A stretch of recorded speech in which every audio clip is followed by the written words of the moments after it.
Right, now the first wash we're going to produce on this piece of watercolour paper is called a flat wash, and you can see here that I've used the paper stretcher that I mentioned in the first DVD. We'll come back to that in a second. What we're going to use is a 1-inch flat brush like this, and we're going to fill this compartment here with quite a lot of ultramarine blue paint. And the way we do that is quite simply by getting a lot of water on the brush, clean water. I've added a little bit of blue to it so you can see it a little bit easier, but essentially you should use clean water. And you can see how much water that big 1-inch brush is bringing over. Now we're going to mix the blue paint by adding that to the water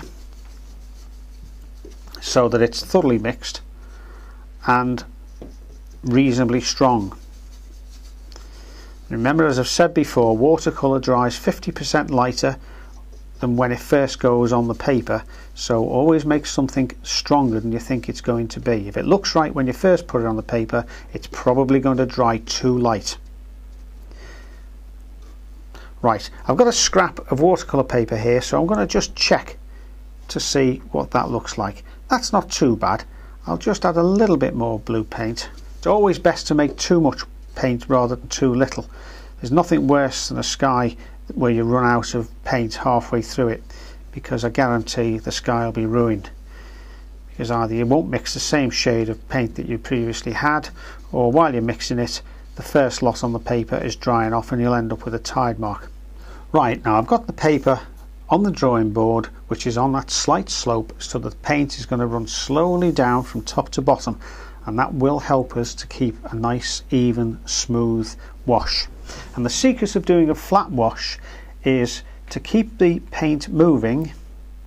I've loaded the brush up with a lot of blue paint, and all that you do is just start at the top of your paper.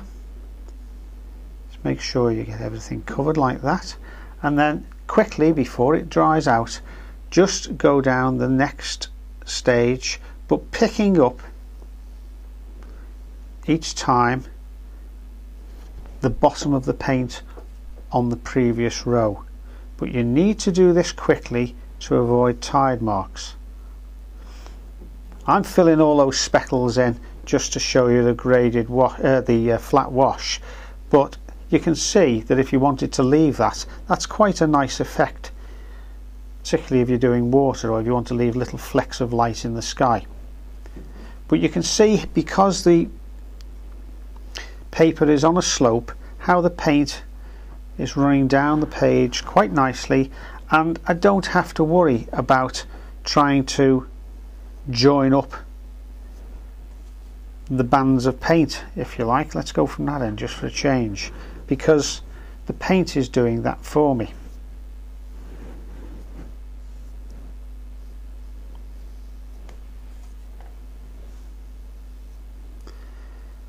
And there's no effort at all. You notice I'm not going back over the paint that I've already painted. That would be a disaster once you start trying to go back into paint that started drying near the top.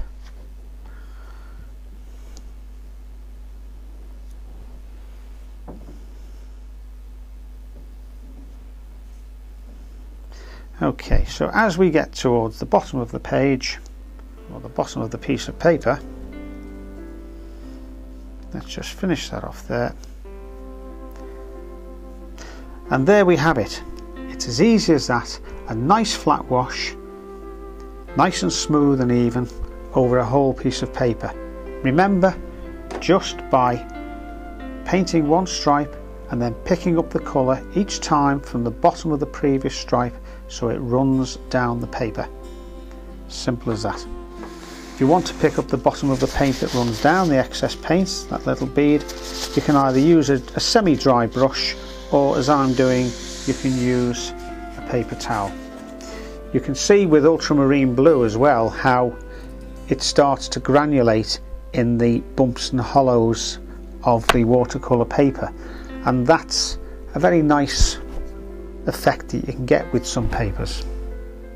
And there we go, a nice flat even wash right across the paper. Not difficult, is it?